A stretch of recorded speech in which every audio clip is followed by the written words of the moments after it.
There's something seriously wrong with the milk in your refrigerator. For thousands of years, milk was considered one of nature's most complete foods. It built strong bones, sustained entire villages through harsh winters, and was so precious that laws were written to protect its purity.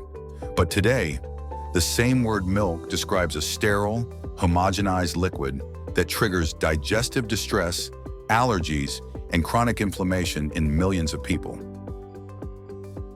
Your grandfather drank raw cow's milk his whole life and never had a problem. So what's changed? The answer isn't lactose intolerance. The answer is that modern milk has been so highly processed, its basic structure has been so altered that your body no longer recognizes it as food. In 1387, in a farming village outside Canterbury, a family of 5 could survive an entire winter on the milk of 2 cows. That milk provided complete protein, healthy fats, soluble vitamins A, D, and K2, beneficial bacteria, and enzymes to aid digestion. Children were strong. Adults maintained their muscle and bone density. The elderly remained active well into their 70s. This was no game of chance. This was nutrition delivered in its most natural form. Medieval milk came warm from the cow, was consumed within hours, rich in cream that rose to the top, full of beneficial microorganisms that protected the intestines and removed disease-causing germs. It was live. The milk in your grocery store has been dead for weeks. Look at the situation today. 70% of the world's population reports some degree of lactose intolerance. Milk allergies are among the most common food allergies. Doctors regularly recommend cutting out dairy products to reduce inflammation, chest tightness, and skin diseases. Whole industries have sprung up selling almond milk, oat milk, soy milk, anything but real milk, because real milk is making people sick. But here's what they won't tell you. The problem isn't the milk. The problem is what we've done with it.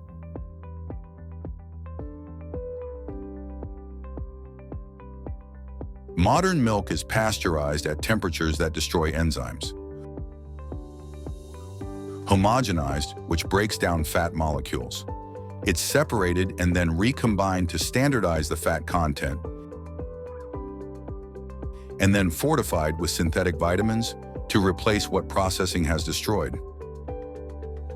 This is not milk. It's a reformulated dairy product optimized for shelf life and profit margins, not human health. Before we go any further, comment below. Do you drink milk? Have you ever experienced gas, bloating, or bloating after drinking it? Or have you given up dairy altogether, thinking you're intolerant? Tell us, because what you're about to learn will change the way you look at every gallon on the shelf.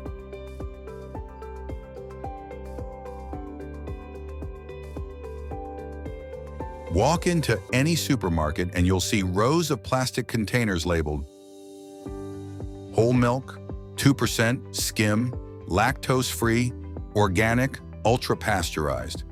They all have one thing in common. They've all been heat-treated to kill germs.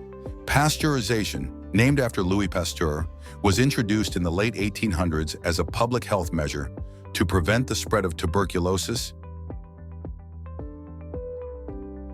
and other diseases spread by contaminated milk. Pasteurization made sense on crowded, dirty industrial dairy farms where cows stood in their own manure and were fed their own waste.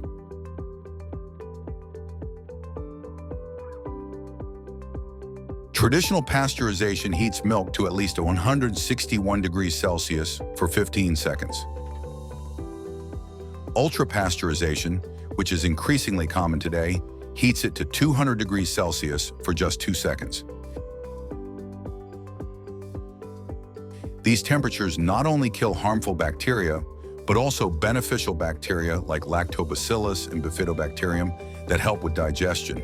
They denature proteins, making them harder to digest and more likely to trigger an immune response. This process destroys enzymes like lactase, which your body needs to digest lactose, and also lipase, which helps break down fats. Medieval milk was raw. It naturally contained lactase,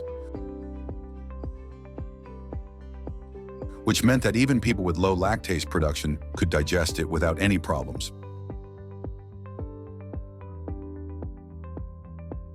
The bacteria in raw milk have already digested the lactose, which reduces the burden on your system.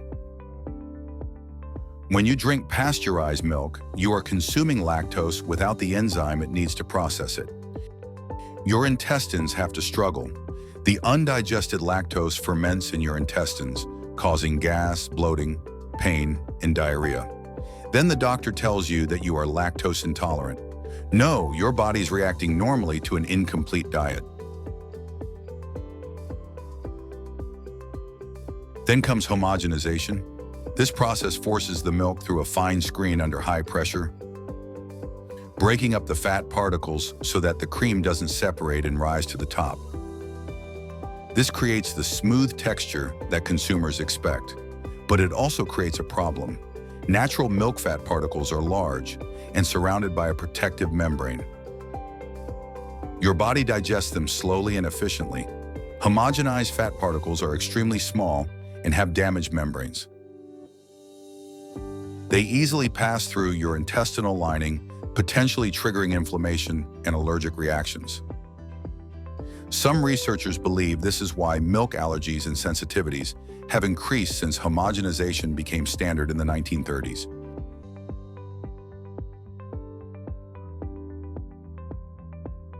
Medieval milk was never homogenized. The cream would rise to the top. You would skim it off to make butter and cheese, or shake the pot to mix it back in. However, the fat structure remained intact and digestible. Modern dairies also standardize fat content. The milk is separated into cream and skim milk, then remixed to a precise percentage. Whole milk is 3.25% fat. 2% is exactly the same. Skim milk has the fat completely removed. Then artificial vitamins A and D are added back in because these vitamins are fat-soluble and were lost with the cream. This process treats milk like a chemical formula rather than a complete food. The fat content of medieval milk varied depending on the season, breed, and the cow's diet. In the spring, when cows graze fresh grass, the milk was rich in omega-3 fatty acids and beta-carotene, giving it a golden color. This variation was natural and healthy. Standardization eliminates this complexity and creates a product that behaves the same every time, but nourishes you less. The cows themselves are also different. Medieval cows were small, hardy breeds that grazed in pastures year-round or ate grass and root vegetables in the winter. They produced milk only when nursing calves, about 1,500 to 2,000 pounds of milk per year.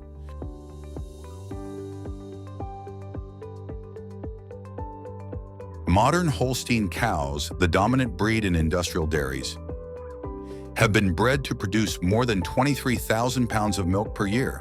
They are fed a high-energy diet of corn, soy, and grains, foods that cows are not designed to digest efficiently. This diet causes digestive distress, requiring antibiotics to prevent infection. It also changes the nutritional profile of the milk. Grain-fed cows produce milk with fewer omega-3 fatty acids, less CLA, a fat that supports immune function, and lower levels of vitamins E and beta-carotene. Grass-fed cows, like medieval cows, produce milk that is nutritionally superior in every measurable way. Modern industrial milk is also a result of confinement. In large-scale dairies, cows often spend their lives inside buildings, standing on concrete, never seeing pasture. This stress weakens their immune systems. Mastitis and infection are common. Pus and bacteria from infected udders enter the milk. Pasteurization kills the bacteria, but the somatic cell count, a measure of pus cells in milk, remains. US regulations allow $750,000 somatic cells per milliliter.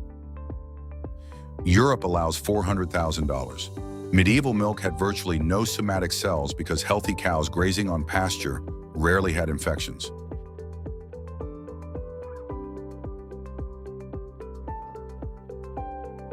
The result of all this processing is a liquid that looks and is sold as milk, but behaves like an inflammatory poison in your body rather than a nourishing food. It spikes insulin, it stimulates mucus production, it disrupts your gut microbiome. And when you react to it, the medical establishment blames you. You're lactose intolerant, you're allergic. No, your body is reacting normally to a product that has been stripped of everything that made it digestible and safe.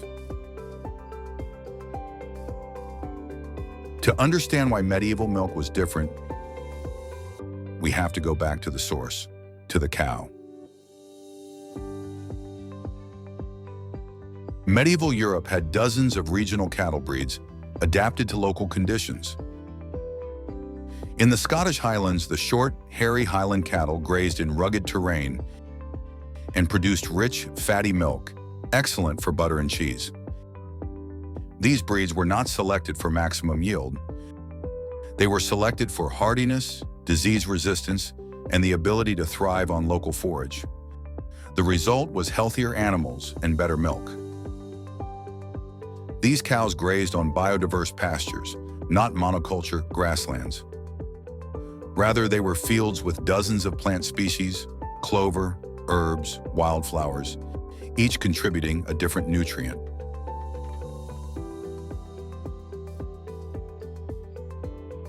When a cow eats a variety of plants, the milk reflects this complexity. Studies have found that pasture-raised cows produce milk with 5 times more CLA than grain-fed cows, significantly more omega-3 fatty acids, and higher levels of fat-soluble vitamins.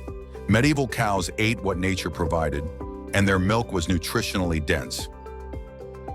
As a result, milking was done by hand twice a day, early in the morning and late in the afternoon.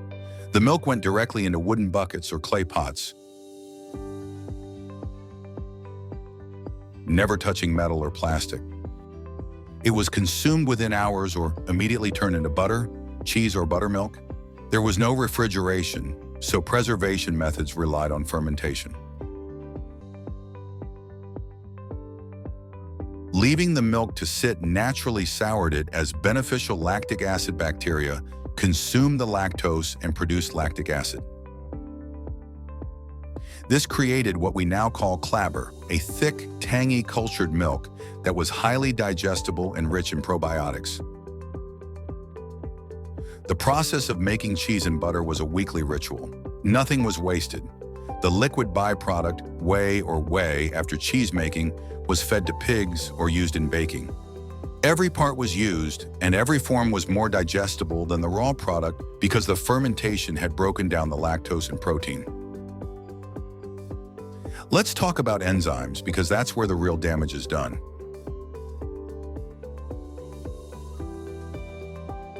Raw milk contains over 60 active enzymes. Lactase breaks down lactose, lipase breaks down fat, phosphatase helps absorb calcium and other minerals. These enzymes do the work your digestive system would have to do alone. When you drink raw milk, you are consuming a food that has partially digested itself. Pasteurization destroys these enzymes. The industry will tell you that pasteurization is necessary for safety. But countries like France, Switzerland, and the Netherlands allow the sale of raw milk with strict hygiene standards. And there are no outbreaks of milk-borne diseases there. The problem is not raw milk. The problem is dirty milk from sick cows in dirty conditions. Milk from healthy pasture-raised cows is safe. Humans have consumed it for $10,000 years without pasteurization. Then there is the protein structure. There are 2 main types of protein in milk, whey, and casein. Casein makes up about 80% of milk protein and comes in different forms. The most common forms are A1 beta and A2 beta. Modern Holstein cows produce mostly A1 beta. When digested, A1 breaks down into a peptide called beta-casomorphin 7, BCM7. This peptide has been linked to digestive discomfort, inflammation, and even neurological effects in some studies. Medieval cows and many of today's heritage breeds such as Jerseys, Guernseys, and Brown Swiss produce mostly A2 beta, which does not produce BCM7. People who react badly to conventional milk often have no problems with A2 milk. The difference is not in the person, the difference is in the cow.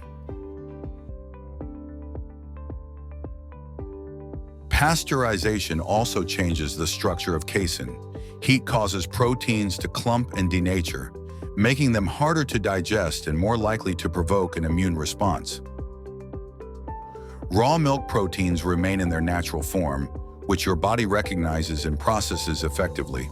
Then comes the fat. Raw milk fat is a complex mixture of saturated, monounsaturated, and polyunsaturated fats, as well as fat-soluble vitamins and cholesterol. Cholesterol is essential for hormone production, brain function, and cell membrane integrity. Medieval people consumed full-fat dairy without remorse, and they didn't suffer from the heart disease epidemic we see today. The problem isn't the fat. The problem is when the fat is removed, processed, and replaced with sugar and additives, as is the case in low-fat and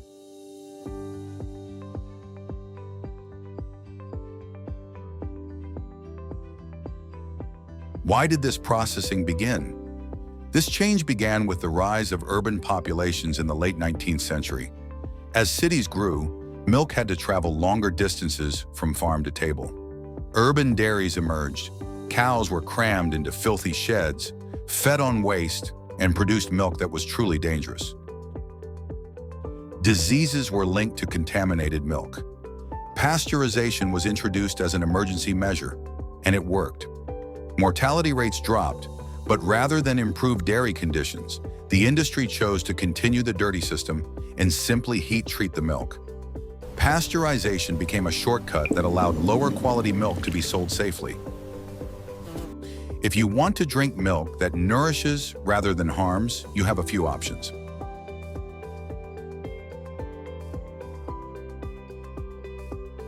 Find raw milk.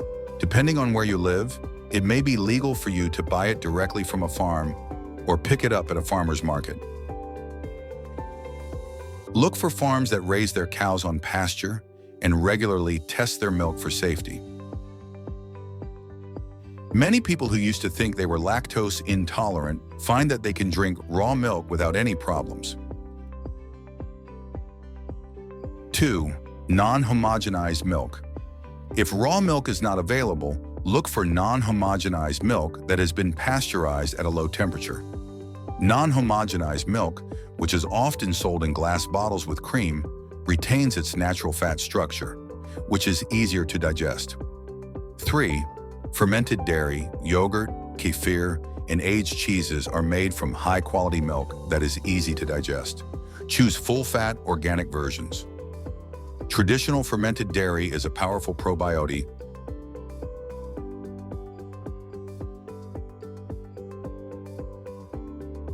Medieval milk was a superfood because it was whole, raw, fresh, and came from healthy pasture-raised animals.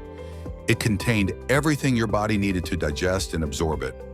Modern milk has been stripped down, heated, homogenized, standardized, and fortified to the point where it barely resembles the original food. And then we wonder why it would make us sick. If you find this valuable, hit the like button and subscribe. We're uncovering the knowledge that the food industry has buried one forgotten truth at a time. The medieval farmer with his bucket of fresh milk was no bad guy.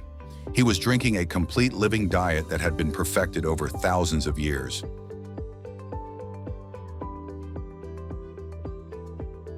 We traded it for convenience, shelf life, and industrial efficiency. And we're paying the price in chronic inflammation, digestive disorders, and weakened immune systems. The solution is not to avoid milk. The solution is to demand real milk. Milk that comes from pasture-raised cows. Milk that hasn't been cooked, strained, or chemically altered. Milk that your great-grandfather would have recognized as milk. The secret has never been lost. It's been buried under decades of industrial propaganda. Every time you choose real milk, you're reclaiming a piece of that ancient wisdom. Wisdom that kept people strong when life got tough. Wisdom that still works today. Subscribe and let's keep digging.